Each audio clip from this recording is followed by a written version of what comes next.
Hello there, welcome. We're super excited to have you with us for this webinar on strategic and tactical planning for supply chain management. It's a big deal, and we're glad you're here. So, in today's world, supply chain management is more important than ever. Companies like yours face all sorts of challenges: changing demands, global events, new tech, and sustainability issues. So, this webinar is here to provide you with the starting points and inspiration to align your strategy with your tactical execution. So, my awesome colleague Peter Paquette, who holds years of experience and great insights, will lead the session.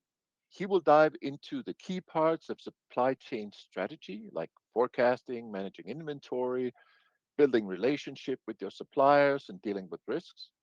And you'll also get to learn about the tactical side of things, which includes, among others, optimizing logistics, allocating resources, measuring performance. So by the end, you'll have a solid grasp on how to sync your supply chain strategies with your business goals, how to boost efficiency and grow sustainably. Whether you are a seasoned pro or just starting out, there's something here for everyone, I guarantee you. And you'll walk away with actionable tips that can really make a difference to your business. So thank you for taking the time to be inspired and to get some ideas on how to synchronize your business strategy with your business reality. And now, over to Peter. All right. Thanks, Jens. That was a great introduction. I really appreciate that. Let's get into the topic and the subject matter here. So we're going to talk about strategic planning and some tactical planning. Planning is the act of considering the requirements to accomplish one's objective and deciding how to complete each step of the process, including predictable, unanticipated factors. So strategic planning goes out usually between 2 and 5 years. So, what is your strategic plan? Do you have one written down? If the answer is yes, when's the last time you reviewed your strategic plan? And if your answer is no, you need to get one. This is not a mission or a vision statement, but it's a tangible and calculated plan you're going to use to go to market. A strategic plan should be fluid, but understand that the correct length of time must be given to allow the plan to develop and identify anything that needs to be adjusted or corrected. In creating a strategic plan, this is your time to take a hard look at the facts. You can't have a Pollyanna attitude or use hyperbole to make it sound good. This is basically where you're going to justify your existence to where you are and how you fit into your business circles in your industry. Don't give yourself an easy pass on this process. This is where you're going to assess your business environment and your strategy by answering some basic questions. So, what industry are you part of? For example, generally speaking, maybe you are in the construction industry, but in a more specific sense, what part of construction are you in? Are you in residential house building? Are you in large skyscrapers? Are you in road construction? Are you working on infrastructure? There's many different types of construction. What segment of the industry do you focus, and what are your strengths? What market do you share that segment? We're talking about locally or regionally. How far reaching is your current process and your strategy? Is it possible for you to easily take a larger share of the market? And ask these kind of questions. How much or how many competitors are there in your market? Do you compete against big business? It might be that the market that you have locally is not very large, and you may be one of three or four companies that basically take most of the market. You may even have the lion's share of that market. So how can you take more of a market that really isn't that big? Do you plan to add focus in another industry segment? So is that segment complementary to the current segment that you're already involved in, or is it juxtaposed? So if you align yourself with a new segment, is it going to in some way horizontally or in some way vertically integrate with your current situation? What are your differentiators? What makes you unique? And is it possible for you to capitalize on these factors? A part of your strategic planning is to identify your company goals and objectives. Break that down into revenue projections and be realistic. Make sure that these projections are data driven. Don't rely on the Delphi method to decide how much you want to increase your revenue. Just by saying, "Oh, well, we want to double our business," is very subjective. But if you have data that will support where you want to go with your revenue, it will help you decide how you're going to get there. Look at market projections as well. And again, be realistic. Grab data. There's statistical agencies in every area, every country, every zone that can provide information that will be somewhat specific to what you're doing and what you're trying to do. Um, Try to grab industry provided data. There's a lot of industry groups that can provide data to show you how your industry is growing or shrinking and where it's growing or shrinking. And leave consideration for indirectly related factors.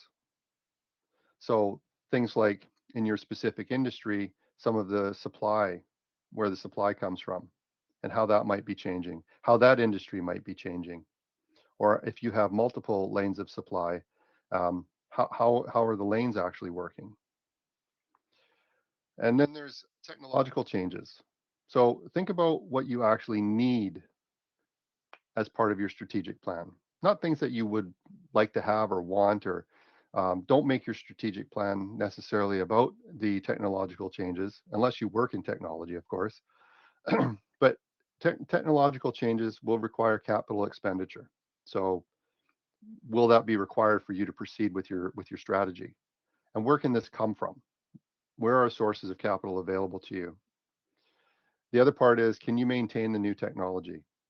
Buying the highest end, the fanciest machine to provide and produce, or whatever it is that you need to do for your industry, you may find that there's the high cost of upkeep and maintenance for that. Are you going to make enough money to be able to do that, or is this just going to peter off and roll into a dustbin at some point? And then there's community sustainability. So can you hire within the local community where you need to? Is training available in the local community? So is there technical trade schools or universities or colleges in your local area that are providing training to people coming into the industry that will be able to start working for you with some knowledge without you having to train from the ground up? And are there enough people in the local community in your area or your region um, that can come and work at your company? So form your strategic plan using objectives and key results. Revenue equals sales growth. How are you going to grow your revenue? Are you going to be able to get new customers? Are your current customers going to be able to add new products? Is there a way that you can build partnerships with a customer base, or perhaps other companies like yourself? And find a way to measure these. There has to be a way to measure these. What does your market look like? Can you expand the area of your market? So can you go from a local to a more regional area? Is there a customer base out there? Can you expand your product lines? Can you add product lines? Again, we talked about complementary or side by side, and product types. Can you provide more options and more customizable finished goods? Or perhaps you want to scale down and provide less options, but raise your baseline. So instead of having an absolute bare bones model, you have your level 2 or 3 model, then that's where your baseline starts. And is that going to work in the market? Again, These objectives and key results have to be measurable. And then production. Is it going to require automation? Can you provide automation? Can you subcontract some of your production or your automation? These are things that you'll be able to look at. And again, these objectives must be measurable. And your human resources, labor availability, skills requirements. We talked about that briefly. Um, what's it going to take to get people in to execute your strategic plan? And the next step would be implementing your plan. Now, your plan has to involve everyone in the company. Everybody has to have buy-in. So look at finance. Is the capital available for you to initiate your strategic plan? Do you have a realistic timeline for your return on investment? Can you benchmark checkpoints along the way? Step one, step two, step three. Once we reach step one, we can move on to step two. Once we get to a certain point, we can start step two, even though we haven't finished step one. These are things that you can document and put out on a Gantt chart or something like that. You have to consider your demand plan versus your supply and your ramp up time required. And where's your production break even point? Where are you actually going to start making money? Again, we need to have full buy-in, and this cannot be top-down driven. Everybody has to understand that it's important for everybody in the company to be part of the strategic plan. When you analyze your objectives and key results, every 6 or 12 months, it gives you a chance to reset and make adjustments to get your strategic plan back on course. Now, the plan doesn't need drastic change except for perhaps outside factors that are out of your control. If there's regulatory factors put in by governments, um, industry, or some other body, um, this is where you might run into you might have to make drastic changes to how you're either producing or selling or shipping or receiving product that you need as part of your plan. And then there's macroeconomic factors, such as, for instance, if we remember the 2008 housing market crash worldwide, uh, nobody could have made any sort of prediction on that. Following that, there was huge declines in the auto industry. And in 2020, there were problems getting chips for cars. So there were basically a lot of built cars sitting in a lot somewhere that nobody could drive because they didn't have the chips to allow the technology to basically to drive them. Now, most people working for a company have inherited a strategy either from the company owner or from their predecessor. And this can be very hard to change because it means sometimes changing the way everyone in each of the supply chains thinks and acts. I'm sure you've all heard the phrase, well, we've always done it this way. Or when you make a suggestion, they'll give you 50 reasons why it won't work, or we've tried that before. What are the external limitations of your current strategy? Market penetration, or labor availability, or resource or raw material delivery? For instance, if you're working in the steel industry, if you're getting supplies of steel from offshore as opposed to somewhere in the local market, what are the internal limitations of your current strategy? Do you have enough space, currently have enough space, inside and or outside? If you need to operate inside a building, is your building big enough? If you can work or store things outside, do you have enough land to do that? We go back to training and knowledge base.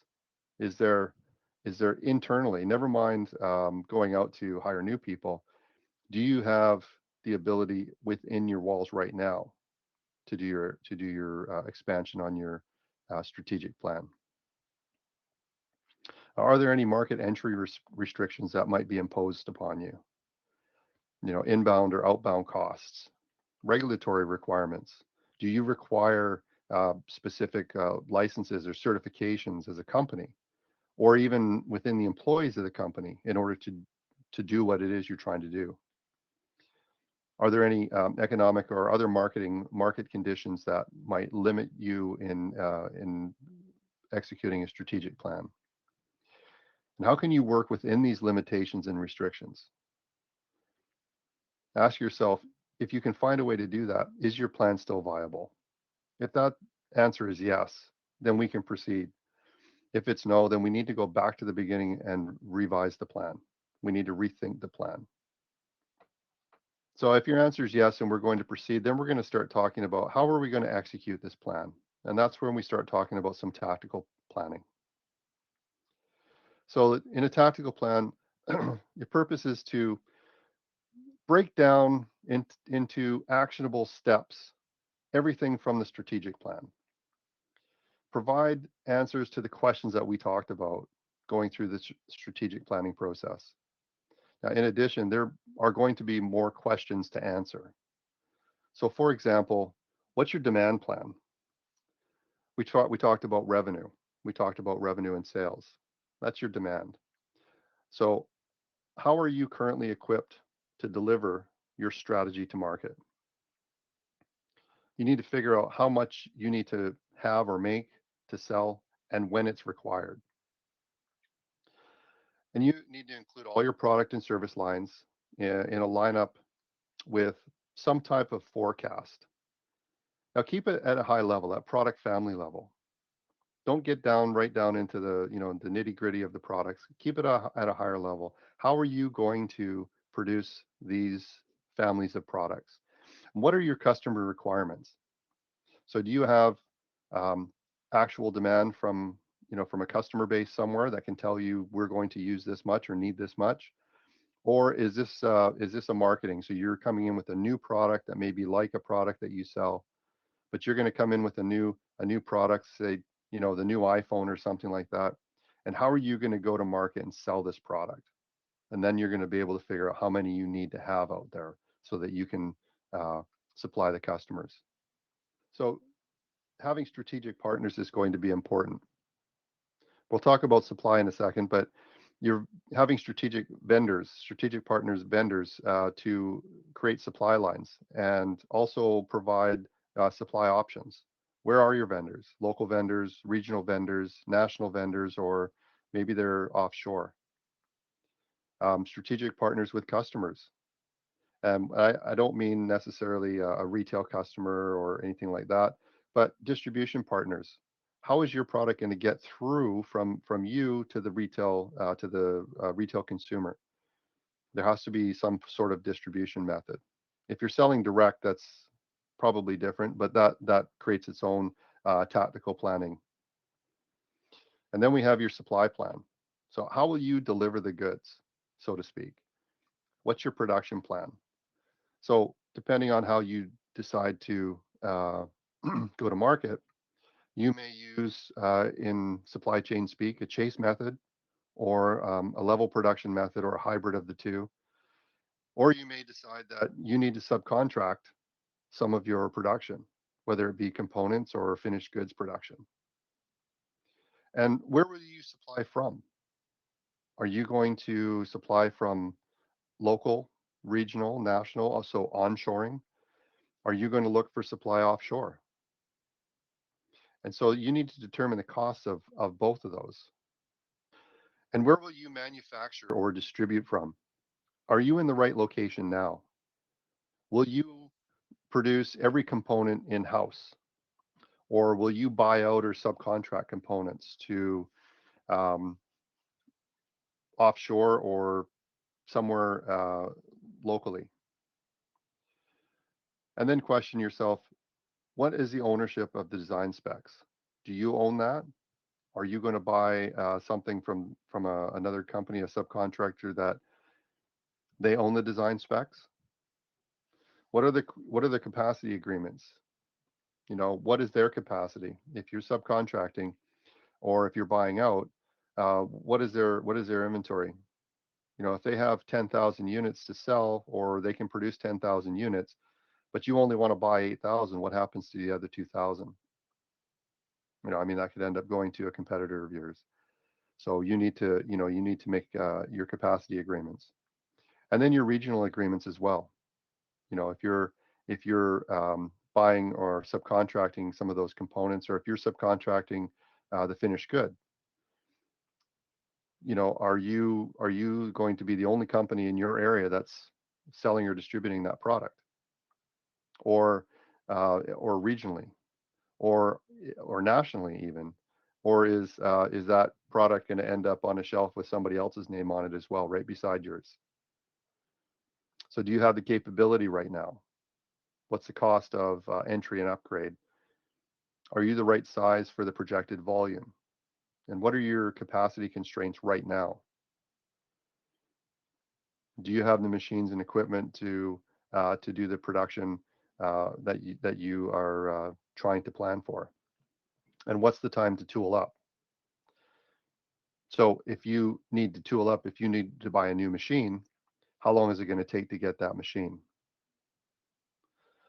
Perhaps if you're subcontracting, perhaps a company that you subcontract to is they're doing an upgrade, and they might be looking to sell off some of their machinery, which could be a way for you to tool up a little bit quicker. And again, we go back to labor. Can you add labor with the required skills, or can you train internally? The labor market's tough in any case, but where you need skilled labor, it takes time sometimes to get that in place. And then finally, we need to calculate the cost. With your demand and supply curve, we need to figure out where's your break point. And when you execute this plan, where is the point where you're actually going to start to make money? And one other thing we'll talk about is your risk management. Um, you need to have a review schedule. You need to update that schedule. We need to consider inbound vendor management, especially if we have unique products or unique raw materials. We need to consider the risk of outbound um, distribution and delivery, regulations that might come into play where, um, again, there's a cost to enter the market. And then internally, we need to also have a succession plan. What if something happens? What if your key people are not able to do their production anymore? Who can replace them? What if a machine breaks down and is irreparable? Where are you going to shift your production? What if you can't get the raw material that you absolutely need? Where else can you get it from? So I'm not going to go too much into the contingencies, but that is definitely something that we need to consider with our tactical planning. So the last sort of subject or topic that I want to mention is after we are coming up with a way to execute our tactical plan, we need to be able to maintain that on a more frequent basis, on a say a monthly basis, by initiating the your S&OP, your sales and operations planning. And that S&OP has to involve people from every area of the company with executive sponsorship. And we don't need executives on that S&OP team, but we definitely need to have them support that. And the S&OP team, obviously, all their findings and reports are going to go up to the executive, so then that way they can make the decisions on what's going to happen. So just to recap very quickly, we've talked about creating a strategic plan, which can be quite involved. And, in some cases, it's a hard thing to do because some companies haven't done it in a while, and some companies have never done it. And it asks a lot of hard questions, and you have to come up with answers for them. And then we looked at some tactical planning, which basically is taking your strategic plan, cutting it up into pieces, and figuring out how we're going to execute the strategic plan. And that's it. So I'm going to stop there and turn this back over to Jens. So the next steps. Now you learned a lot. Peter is really, really experienced, and he explained so much to you. So let's spotlight three essential elements here: challenges, solution, and results. So, challenges, I'm sure you already know by now, or you wouldn't be here. In the ever evolving landscape of supply chain management, you are constantly being confronted with unpredictable demand shifts, global disruptions, rapid pace of technological advancements, and each obstacle demands a carefully crafted strategic approach and a precise execution. So, solutions. Throughout this webinar, Peter unveiled a treasure trove of strategies designed for you to address the challenges head on.